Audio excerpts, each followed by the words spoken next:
Hey y'all, it's Iman Girly of The Girly Chef, and welcome to my YouTube channel. Today's video is going to be about jerk okra fries with a mango dipping sauce, and I'm so excited. One reason I'm excited is because so many people are non-believers. So many people swear that they hate okra. I was that person, so I get it. I get it. I was that person for like all my life, and then like the last 10 years I just flipped because I was like, dang, it's such a popular vegetable. Let me see if I can cook it without the slime. And I do. So I've made several recipes that I'm going to share over the next, I don't know, few weeks, few days, few months, forever. I'm going to teach y'all how to cook okra and love it without the slime. So I'm a texture person, so I'm all about textures. I don't want my textures to be crazy. They just have to be right. So with okra, one thing I want you guys to know, your okra, you always want tender okra. You want like 2 to 3 inches. If you get about 2 to 3 inches on your okra, it's going to always be tender. The smaller the okra, the more tender it is. As the okra starts to get long, large, it's not what you want. It's not very pleasing to the palate. It's very chewy. I can remember we bought some and it just totally, it's not good. Don't do it. It's a no. Just remember that. That's all I have to say. So we're gonna get started. I'm gonna start chopping these. I already have some drying on a actual sheet pan that I'll show you guys. And yeah, while I'm chopping these, I'll just tell you a little bit about okra. So let's go. So one thing a lot of people don't know about okra, if you have diabetes, it's really good for people who have diabetes. It helps with diabetes. Of course, we know it's good for digestion.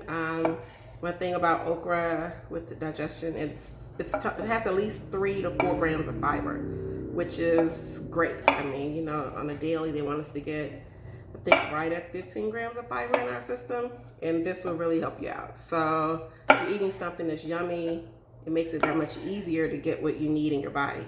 And then with okra, it's full of vitamin E, it's full of vitamin C, vitamin B. So, I mean, it's no denying the nutritional value in it, right? So what you're gonna do is cut the tips off like you just saw me do. You're gonna cut the tips off both ends. Then you're gonna do it lengthwise so that they open up. And over here, you'll see where I already have my okra on paper towels. And I'll bring this over. So I already have it on paper towels where I've washed it, drained it, letting it dry out, because you want the okra to be dry. You don't want it to be wet. So I did 2 sheet pans, and this is my other sheet pan. I'm gonna roast them on both sheet pans. One thing about it, you don't want them to be wet because you don't want your okra to steam in the oven. You want your okra to roast, and roasting is basically a dry heat. If you put it in there a little bit wet, you take the chance of the okra actually steaming. Nobody wants steamy, soggy okra, and then you just might get the slime that I'm telling you you won't get if you roast it. So I'm just gonna take these and dump them in here. And then I'm going to make the jerk seasoning, and we'll be right back. So I'll put this here so you guys can see. Then we'll be right back. So we'll come back and do the jerk seasoning and go from there. One other thing that I'm gonna do, guys, and this is a tip to remember, my oven is already warming. So one thing I'm gonna do is put some oil on these pans, and I'm going to put them in the oven because I want my pans to be hot when I put my okra on it, because that helps with my texture. I want to have really crispy fries, so a hot pan, of course, is gonna start cooking them, kind of sear them, so it kind of closes off that slime so it really doesn't release, and that's what we want. So, all right, I'm gonna do this, and then I'm gonna put the pans in the oven, so stay tuned. Stay tuned. So what you wanna do is just add a little oil to your pan because you don't want your okra to stick. You can use one of the paper towels that you use to dry the okra, and you're just gonna spread the oil around. You wanna make this nice and oily so it doesn't stick. So I'm gonna do both of these pans, and then I'm gonna put them in the oven. So I would say about a tablespoon. You can just kind of eyeball it. If you feel like you need more, do it. You don't want it wet where it's sitting in oil. Just want to make sure that it's well coated so that it doesn't stick. All right. Hey guys, so I'm just gonna put these in the oven with just the oil. Push them in, and they'll be getting hot while we season our okra. So now we're gonna start the seasonings, and I'm going to start out with a little bit of everything, people. So for our jerk seasoning, we're gonna have some ginger. So I'm gonna do about a teaspoon of ginger, just roughly a teaspoon of ginger. I'm gonna do some allspice, about 3 teaspoons of allspice. And I get most of mine in bulk at the farmer's market, but you can get yours whatever you need. So it's no rhyme or reason. We're gonna do about 2 tablespoons of onion powder. So I have me some good onion powder, 2 tablespoons of garlic. You can already smell the aromatics as you start to pour everything. My kitchen is smelling good. I'm going to do about a tablespoon of brown sugar. And you could do dark sugar or light. Really doesn't matter, it's up to you. I did dark. And I'm going to also get ready to do some peppers. So let's see. I need to get my pepper.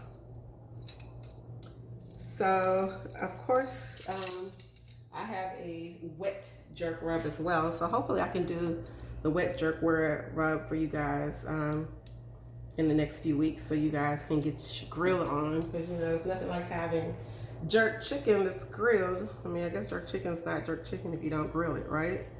I'm gonna do a teaspoon of cinnamon.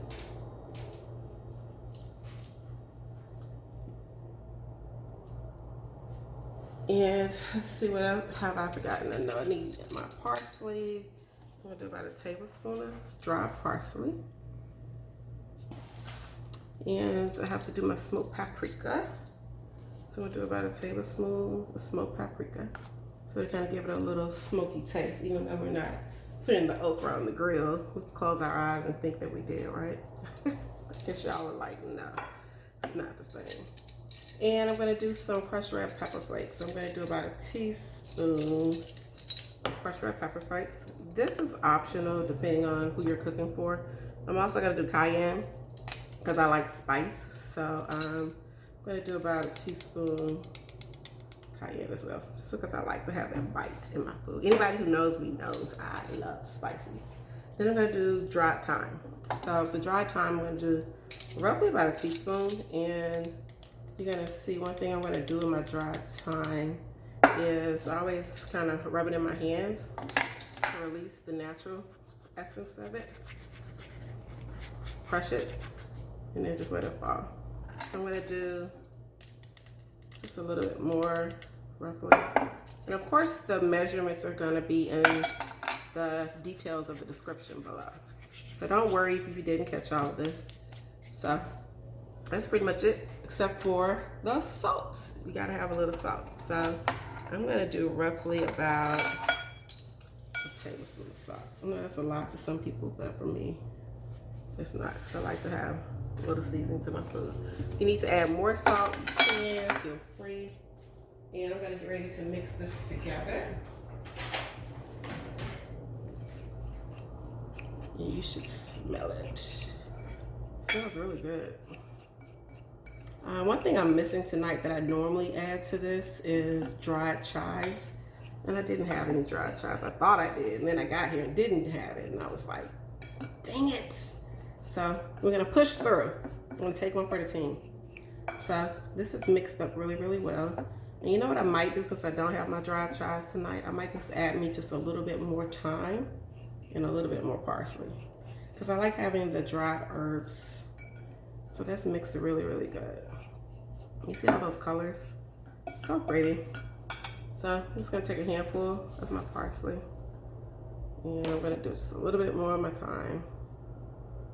just because I didn't have the actual dried chives. If I had the dried chives, I would do roughly a tablespoon of dried chives. So that's it. This is going to be our seasoning for okra fries. So we're gonna get ready to season those. We're gonna mix them with some oil and put them in the oven. So I'll be right back. So I have my okra in here and it's ready to go. I'm going to drizzle it with a little oil. You can use canola oil or you can use olive oil, whatever your preference is. So I'm gonna just do about, I would say anywhere between 2 and 3 tablespoons. And then you're gonna coat the okra. So I would do about roughly 3 handfuls of these to make sure I get it all over. And then I'm gonna just toss it. You can toss it with your hands if you like, or you can use a pair of tongs. So for this video, I'll just use some tongs.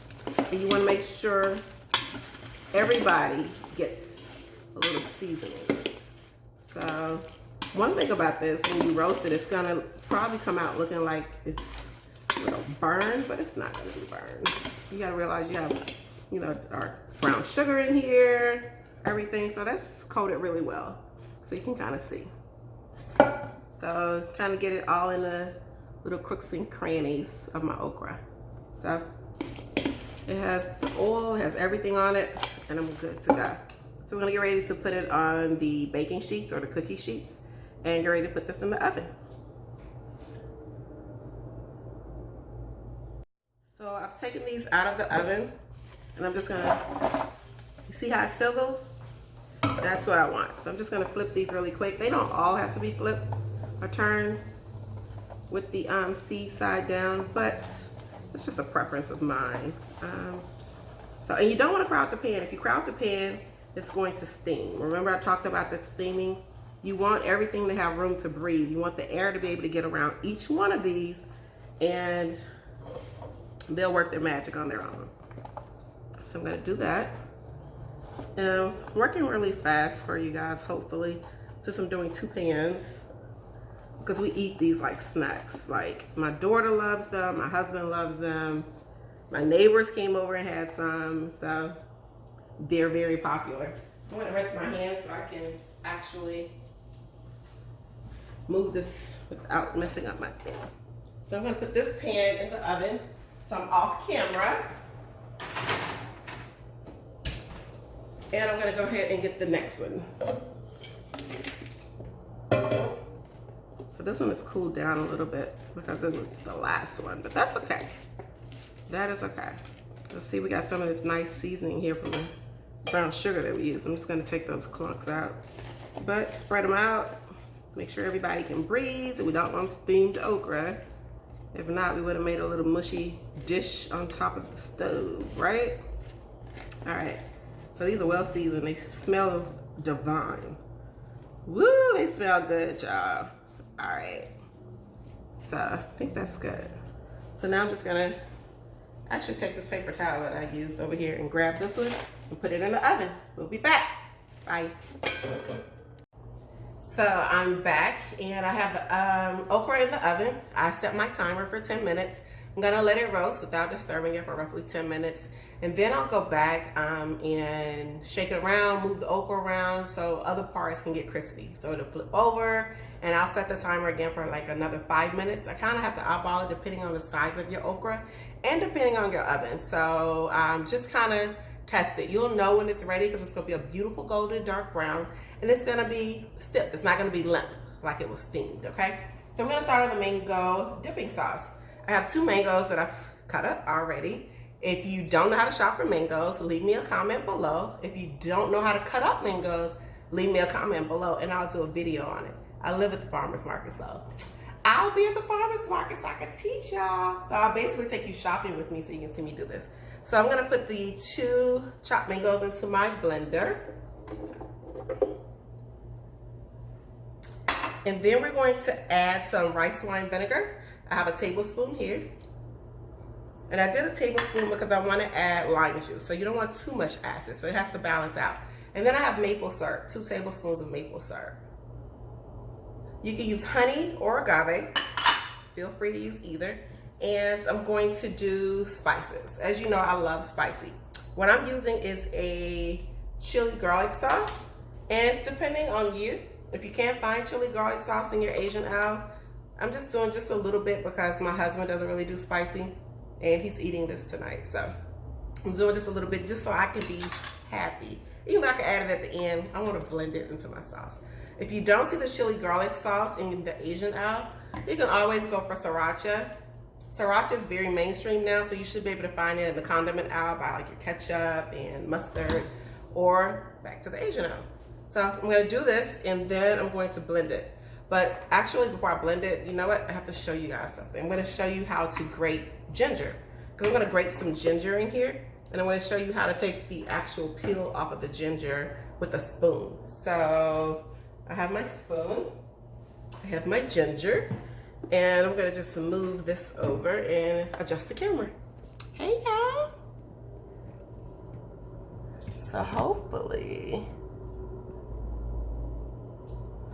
you guys can see. So you see here, I have the my ginger, and I'm just going to use the spoon, go up and down. If you get to a little knob, just peel it off. Let me move my hand so you guys can actually see, right?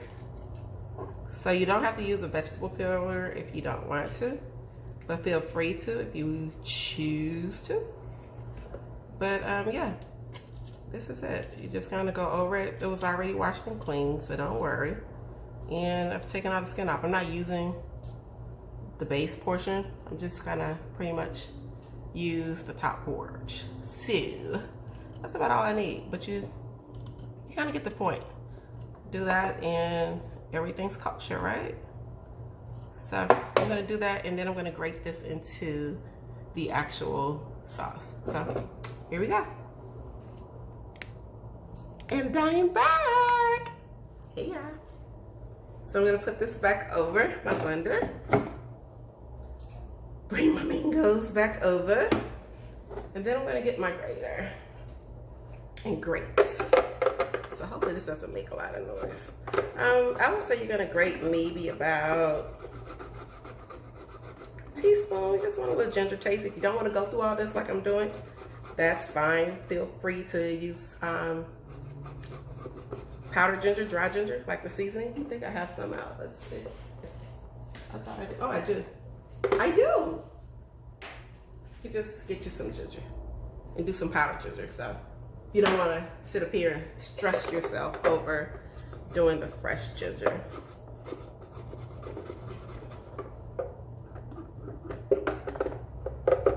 All right, so that's that.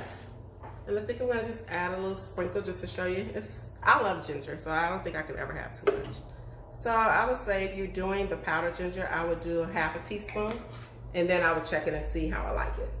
So I've done that. I actually have a lime. I'm gonna juice a lime. So remember I was talking about the rice wine vinegar? Some of you might not know, you find it in the Asian aisle as well. So the rice wine vinegar is already in there, and then I'm gonna just juice. I said half a lime. This one didn't have a lot of juice to me. So we're gonna go ahead and finish it up, okay? There we go. So, and then you're just gonna kind of taste it and see if it's to your liking once you blend it. Let's see. You know what? It would help. It looks like my head's cut off, y'all. Hey, y'all.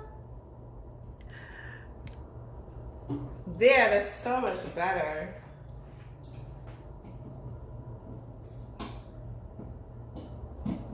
There. All right. Here we go. I always blend on.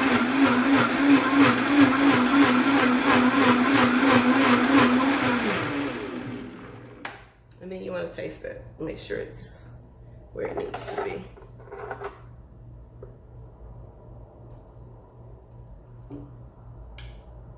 Oh, it's good. It's good. I think I want some more maple in mine.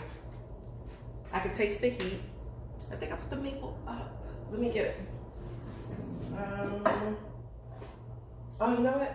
I need to show you guys this jerk seasoning. So I'll leave it out. I don't see my maple. Maple. Oh, here it is. All right, so I'm gonna just add a little bit more maple syrup. Just because I like mine. I like the flavor that the maple gives it. So I'll tweak the recipe before I let you guys get it. But I'll have the recipe for the mango dipping sauce as well as for the okra fries and the actual jerk seasoning. I'll have it in the description. All right.